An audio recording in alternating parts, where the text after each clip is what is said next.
आज आपको पढ़ाने वाले हैं रोल्स थ्योरम। एक रोल्स थ्योरम पढ़ाएंगे, एक लैग्रांज मीन वैल्यू थ्योरम पढ़ाएंगे। दो ही थ्योरम से क्वेश्चन पूछता है और क्वेश्चन दोनों थ्योरम से बहुत आसान आता है, मुश्किल नहीं होता, सिंपल सा क्वेश्चन पूछता है। तो आज डिस्कस कर लेते हैं हम रोल्स थ्योरम पे। पहले हम पता करते हैं कि रोल्स थ्योरम आखिर होती क्या है, तो उस पर 2-3 क्वेश्चन कर लेंगे, ज़्यादा करने की जरूरत नहीं है, सिर्फ मेथड पता होना चाहिए। एग्जाम में तो आप आएगा तो कर देंगे, कोई दिक्कत नहीं आएगी। तो हम थोड़ा मेथड पढ़ लेते हैं कि रोल्स थ्योरम होती क्या है। देखिए रोल्स थ्योरम क्या होती है, पहले मैं आपको ये बता देता हूँ। पहले हम उसका रोल्स थ्योरम को पढ़ेंगे, क्वेश्चन पर बाद में डिस्कस करेंगे। देखिए रोल्स थ्योरम क्या होती है। एफ एक्स एक फंक्शन है जो क्या होना चाहिए, एफ एक्स इज कंटिन्यूस होना चाहिए। एफ एक्स एक जो फंक्शन है, रोल्स थ्योरम का मैं आपको स्टेटमेंट वगैरह बता रहा हूँ, उसकी कंडीशंस बता रहा हूँ, हालांकि कोई ज़्यादा जरूरत नहीं पड़ेगी। तो एफ एक्स क्या होना चाहिए, कंटिन्यूस होना चाहिए in closed interval a b, कोई भी क्लोज इंटरवल दे सकता है। तो रोल्स थ्योरम की जो वेरीफाई करने की 3 कंडीशन होती है कि रोल्स थ्योरम जो है कंटिन्यूस होना चाहिए क्लोज इंटरवल में। नंबर 2, जो फंक्शन है एफ एक्स इज डिफरेंशिएबल होना चाहिए। कौन से में, ओपन इंटरवल में। ओपन इंटरवल में डिफरेंशिएबल होना चाहिए, तीसरी कंडीशन। तीसरी कंडीशन रोल्स थ्योरम की होती है कि एफ ए बराबर एफ बी होना चाहिए। अगर ये तीनों कंडीशन कोई फंक्शन फॉलो करता है तो रोल्स थ्योरम वहां एप्लीकेबल हो जाएगी, लागू हो जाएगी। लेकिन वेरीफाई कब होगी ये हमें देखना है। एफ ए बराबर एफ बी आ जाना चाहिए, इसका मतलब रोल्स थ्योरम आपकी एप्लीकेबल होगी। अगर वेरीफाई करना है तो क्या होना चाहिए, एफ डैश सी बराबर 0 रख देते हैं या एफ डैश एक्स बराबर 0 रख देते हैं। यहाँ जो c की वैल्यू आएगी या x भी हो सकता है, वो बिलोंग करना चाहिए ओपन इंटरवल में, वो बिलोंग करना चाहिए ओपन इंटरवल में। अगर ऐसा है तो रोल्स थ्योरम आपकी वेरीफाई हो जाएगी। ये वाली कंडीशन भी अगर आपने दिखा दी तो रोल्स थ्योरम आपकी वेरीफाई हो जाएगी। ये कंडीशन आपको बस पता होनी चाहिए, ठीक है, ये आप याद कर लीजिए। हालांकि इंपोर्टेंट कंडीशन ओनली ये है, इसी से क्वेश्चन पूछेगा और यहीं से क्वेश्चन बनेगा। देखते के साथ ही क्वेश्चन तो कर ही लेंगे, कोई दिक्कत नहीं है। तो एक क्वेश्चन पढ़ लेते हैं और उस पर डिस्कस करते हैं, 1-2 क्वेश्चन और करा देंगे। रोल्स थ्योरम तो है ही आसान, कोई दिक्कत नहीं है। एक फंक्शन है, द फंक्शन एफ एक्स बराबर है एक्स और एक्स प्लस 3 ई की पावर माइनस के एक्स अपॉन 2 सेटिस्फाई करती है all the condition of Rolle's theorem. Rolle's theorem की सारी कंडीशन को अपने आप ही सेटिस्फाई कर रही है। ये उसने ऑलरेडी दे रखा है इन क्लोज इंटरवल -3 से 0 के बीच में। तो कह रहा है फाइंड द वैल्यू ऑफ सी। उसने सी पूछा है, खाली हमें कुछ नहीं करना, उसने सिर्फ सी पूछा है। तो हमें सी की वैल्यू निकालनी है तो हम ये वाली कंडीशन लगाएंगे, एफ डैश सी बराबर 0 लगा देंगे, वहां से सी निकाल कर लाएंगे आसान तरीके से। तो हम इसे कैसे करेंगे, देखिए एफ एक्स हमारे पास क्या है क्वेश्चन में, एक्स और एक्स प्लस 3 और ई की पावर माइनस के एक्स अपॉन 2 है। अब हम इसका डिफरेंशियल करने वाले हैं, तो अगर इसका डिफरेंशियल करेंगे हम एफ डैश एक्स निकालेंगे। पहले एक्स स्क्वायर को अंदर ले जाइए, एक्स स्क्वायर में कितना हो जाएगा 2x, यहाँ पे 3x है, 3x का कितना हो जाएगा 3। हम लगा रहे हैं फर्स्ट एंड सेकंड। अब इसके बाद ये एक्स स्क्वायर और 3x ऐसे ही रहने वाला है, ओके। और हम e की माइनस एक्स बाई 2 का डिफरेंशियल करेंगे, तो e की माइनस एक्स बाई 2 e की minus x by 2 into minus के बराबर एफ डैश सी बराबर 0 लगा दीजिए।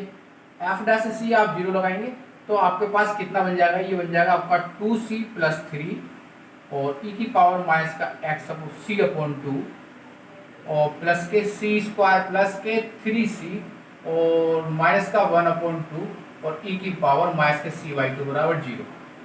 e की पावर माइनस c बाई 2 आप बाहर ले सकते हैं तो 2c प्लस 3 बचेगा और प्लस के c स्क्वायर प्लस के 3c और माइनस के 1 अपॉन 2 बचेगा इक्वल 0, ठीक है। इसका एलसीएम ले लीजिए, e की माइनस c बाई 2 तो हो जाएगा 4c प्लस 6 माइनस सी स्क्वायर माइनस 3c, 2 गया आपका 0 की तरफ, ओके। अच्छा e की माइनस के c बाई 2 तो नॉट इक्वल 0 होगा क्योंकि यहाँ पे c इन्फिनिटी निकल का आएगा और c तो इन्फिनिटी हो नहीं सकता है, इंटरवल -3 से 0 हो सकता है। तो यहाँ से इसे तो ले नहीं सकते, लेकिन इस वाले पार्ट को तो ले सकते हैं ना 0। इस वाले पार्ट को हम 0 लेने वाले हैं, तो ये कितना आ गया 4c, ये आपका आ गया माइनस के c स्क्वायर और 4c और 4c प्लस का सी और प्लस का 6 equal to 0, C square minus C और माइनस 6 फैक्टर कर लेंगे, सी स्क्वायर माइनस के 3c प्लस के 2c माइनस 6 बराबर 0, और ये आ जाएगा c माइनस 3 प्लस के 2, ये आ जाएगा c माइनस 3। इसका मतलब आपके पास c की वैल्यू एक 3 आई और c की वैल्यू एक माइनस 2 आई। ओके, अब c की वैल्यू माइनस 3 तो इसके अंदर हो ही नहीं सकती, क्योंकि माइनस 3 से 0 के बीच में है, माइनस 3 माइनस 2 माइनस 1 और 0 हो सकती है, तो पॉजिटिव तो वैल्यू ले नहीं सकते। इसका मतलब c की वैल्यू कितनी हो जाएगी, माइनस 2। यही बिलोंग करेगी किसे, माइनस 3 और 0 को। ओपन इंटरवल में होना चाहिए।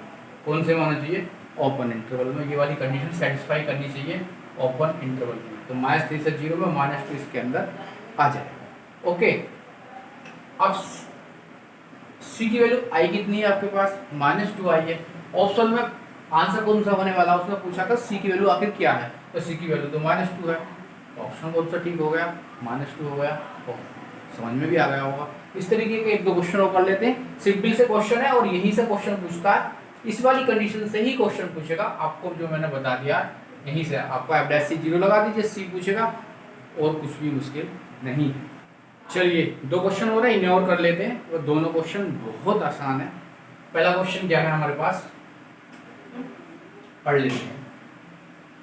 fx बराबर है sin x अपॉन e की x, then the value of x की वैल्यू फाइंड करनी है जब इन 0 से पाई के बीच में इंटरवल दे रखा है, जबकि रोल्स थ्योरम वेरीफाई हो रही है। रोल्स थ्योरम ऑलरेडी वेरीफाई है, तो उसके लिए हमारे पास थर्ड कंडीशन लगाएंगे। f डैश x को क्या लगाएंगे, 0 रख देंगे। सिंपल सी बात है, थर्ड कंडीशन यही होती है। तो f डैश x को 0, fx कितना है इसका डिफरेंशियल कर लीजिए। तो f डैश x कितना होने वाला है, sin x e की x का e की x स्क्वायर करेंगे नहीं करेंगे, न्यूमरेटर एंड डिनोमिनेटर की फॉर्म से करेंगे। e की x ऐसे का ऐसे रहने वाला है, sin x का कर लीजिए cos x माइनस और sin x ऐसी, और e की x का e की x बार माओ 0 लगा दीजिए। ये कहाँ गया आपके पास, 0 की तरफ चला जाएगा। कितना बचेगा, e की x cos x minus e की x sin x। Okay, e की x आप कॉमन लीजिए तो cos x minus sin x बचेगा आपका। अच्छा, e की x तो 0 हो ही नहीं सकता, e की इन्फिनिटी इन्फिनिटी, e की माइनस इन्फिनिटी 0 नहीं हो सकता। ठीक है, अब क्या करेंगे फिर, तो जिस तो 0 हो सकता है ना, cos x minus sin x बराबर 0 हो जाएगा। तो आपका हो जाएगा cos x बराबर sin x हो जाएगा, tan x बराबर 1 हो जाएगा। इसका मतलब x की वैल्यू कितनी आ जाएगी आपके पास, π/4। ये वाला ऑप्शन ठीक है। ओके, अगला क्वेश्चन देखते हैं। क्वेश्चन नंबर 3 क्या कहता है, Rolle's theorem is true for the function fx बराबर x² minus 4। Rolle's theorem true है, फंक्शन दे रखा है x² - 4। इस इंटरवल में रोल्स थ्योरम ट्रू है। इसमें से कौन सा इंटरवल है जिसमें रोल्स थ्योरम ट्रू है, तो इंटरवल चेक करके देख लेंगे। एक रोल्स थ्योरम की कंडीशन होती है थर्ड वाली, fa बराबर अगर fb आया तो रोल्स थ्योरम ट्रू हो जाएगी, बाकी कंडीशन तो सेटिस्फाई होंगी, हमें करनी ही नहीं है। ये वाली करके देख लेते हैं, जल्दी हो जाएगा। तो इस वाले से कर लेते हैं। देखिए f - 2 निकाल लीजिए, f - 2 निकाल लीजिए, 4 - 4 आया, इट्स मीन 0 आया। f2 निकाल लीजिए, f2 का मतलब हुआ 4 - 4, ये भी 0 आया।